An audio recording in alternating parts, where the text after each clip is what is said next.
بسم اللہ الرحمن الرحیم۔ ناظرین، پچھلی ویڈیو سلسلہ نمبر 9 کے اندر ہم نے ظہور امام مہدی کی کچھ علامات کا ذکر کیا تھا، اور ان کی علامات کے حوالے سے چند ایک احادیث ہم نے ذکر کی تھی کہ جن احادیث سے یہ ثابت ہے کہ جس دور کے اندر امام مہدی آئیں گے تو ان کی علامات کی وجہ سے لوگ انہیں پہچان لیں گے۔ تو ان کی علامات کے حوالے سے چند ایک باتیں باقی رہ گئی تھیں جو آپ ناظرین کو بتانا ضروری تھیں۔ تو ان کی علامت کا بقیہ حصہ ہم اس ویڈیو کے اندر ذکر کرتے ہیں کہ بیت اللہ شریف کے نزدیک امام مہدی کے ہاتھ پر بیعت ہوگی۔ رکن اور مقام ابراہیم کے درمیان وہ لوگ بیعت کریں گے۔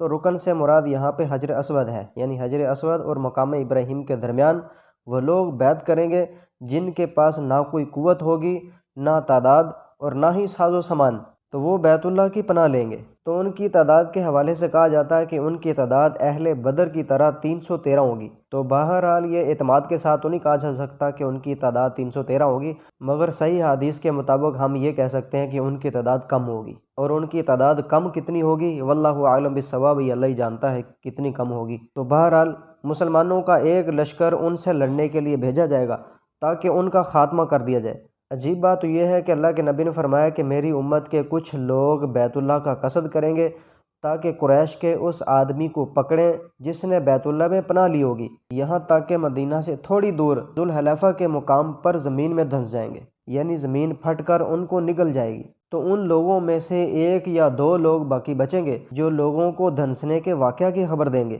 تو اس واقعہ کی خبر ملنے کے بعد سب کو معلوم ہو جائے گا کہ بیت اللہ کے اندر جس شخص نے یہ پناہ لی ہے یہی امام مہدی ہے، کہ وہ ایسا انسان ہے کہ جس کے احترام اور دفاع کی خاطر اللہ تعالیٰ فوج کو زمین کے اندر درگور کر دے گا۔ یہ واقعہ سننے کے بعد اور یہ ماحول دیکھنے کے بعد کچھ لوگ گروہوں کی شکل میں اور جماعتوں کی شکل میں ان کی بیعت کریں گے، اور شام کے ابدال یعنی صالحین لوگ اور عراق کے اولیاء اور نیک لوگوں کی جماعتیں ان کے پاس آ کر ان کی بیعت کریں گی اور سب پر ان کی بیعت واجب ہوگی۔ پس ظہور امام مہدی کی یقینی علامت یہ ہے کہ جو فوج ان کے خلاف لڑنے کے لیے بھیجی جائے گی وہ زمین میں دھنس جائے گی۔ تو اس واقعے کے بعد لوگوں کو اور زیادہ پختہ ہو جائے گا کہ یہی امام مہدی ہیں۔ تو امام مہدی کے حوالے سے کچھ خاص امور ہیں، کچھ خاص کام ہیں جن کا تعلق امام مہدی کے ظہور اور ان کی بیعت سے ہے۔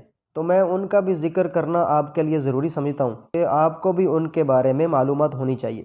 پہلی بات تو یہ ہے کہ ہمارے پاس کوئی ایسی واضح صحیح دلیل نہیں ہے جس کی بنا پر ہم اس بات کا تعین کر سکیں کہ بیت اللہ کے نزدیک ان کی بیعت سے پہلے امام مہدی کا خروج کس جہت سے ہوگا، یعنی کس طرف سے ہوگا۔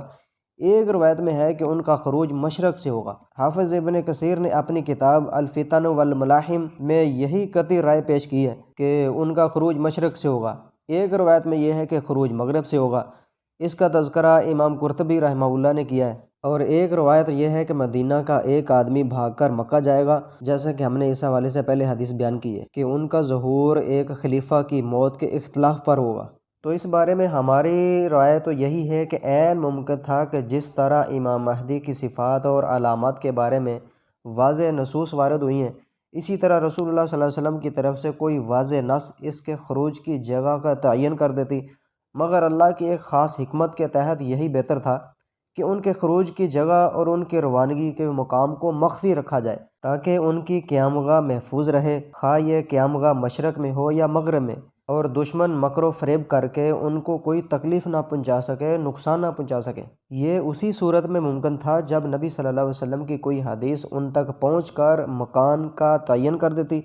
غالباً یہی وہ حکمت ہے جس کے تحت امام مہدی کے خروج کے مقام کو ہم سے مخفی رکھا گیا ہے۔ اور دوسری بات یہ ہے کہ رسول اللہ صلی اللہ علیہ وسلم کی احادیث میں لشکر کے زمین میں دھنسنے کا منظر اس طرح بیان کیا گیا ہے کہ سارا نقشہ آنکھوں کے سامنے گھوم جاتا ہے۔ جیسے مہدی کو پکڑنے کے ارادے سے لشکر تیز تیز چل رہا ہوتا ہے تو لشکروں کا درمیانی حصہ زمین میں دھنس جاتا ہے، زمین میں دھنس کر وہ آخری حصے کو نگاہوں سے اوجھل ہو جاتا ہے اور اس کا نام و نشان باقی تک نہیں رہتا۔ باقی لشکر کے بھی ہوش اڑ جاتے ہیں اور اس پر خوف طاری ہو جاتا ہے۔ وہ لوگ ایک دوسرے کو پکارنے لگتے ہیں، فوج کا اگلا حصہ پچھلے حصوں کو پکارتا ہے، مگر جواب ملنے سے پہلے ہی ان کو بھی عذاب آ لیتا ہے۔ دھنسنے سے پہلے زمین کے اندر سے آوازوں کا شور اور گونج سنائی دیتی ہے۔ اس عذاب سے صرف ایک یا دو لوگ باقی بچتے ہیں جو لوگوں کو بتاتے ہیں کہ لشکر پر کون سی بلا نازل ہوئی ہے۔ اور تیسری بات یہ ہے کہ امام مہدی اور ان کے ساتھیوں کے پاس نہ کوئی نفری ہوگی، نہ سامان جنگ ہوگا اور نہ کوئی طاقت۔ جو لشکر جرار ان کے خاتمے کے لیے نکلے گا وہ پیادہ فوج پر مشتمل ہوگا وہ پورے اسلحے کے ساتھ آئے گا، پوری تیاری کے ساتھ آئے گا۔ یہ اس بات کی دلیل ہے کہ ہر مجدون والی اتحادی جنگ جو ظہور امام مہدی سے تھوڑی دیر پہلے ہوگی، ایک تباہ کن جنگ ہوگی جس میں میزائل، لڑاکا ہوائی جہاز اور جنگی اہمیت کا دوسرا اسلحہ فنا ہو جائے گا۔ یعنی جنگ کے لیے نئی نئی ٹیکنالوجی جو بھی استعمال ہو رہی ہے وہ ساری کی ساری تباہ و برباد ہو جائے گی، اور اس کے بعد کی جنگوں میں پھر سے تلواروں، نیزوں اور گھوڑوں کا نام سنا جائے گا۔ وگرنہ اس لشکر کو شام سے مکہ تک صحراؤں کی تکلیف اٹھانے کی کیا ضرورت تھی؟ معاملے کی نزاکت کا تقاضا تو یہ تھا کہ وہ جہازوں کے ذریعے امام مہدی کے رہائش تک پہنچ جاتے اور جہازوں کے ذریعے بم پھینک کر امام مہدی کو ختم کر دیتے۔ اور چوتھی بات یہ ہے کہ جس حدیث کے اندر آیا ہے کہ لشکر زمین میں دھنس جائے گا، تو لشکر کے زمین میں دھنسنے کا مطلب یہ ہے کہ اللہ نے ان سے انتقام لے لیا اور عبرت ناک سزا دے دی، کیونکہ زمین میں دھنسنا بھی ایک قسم کا عذاب اور انتقام ہے۔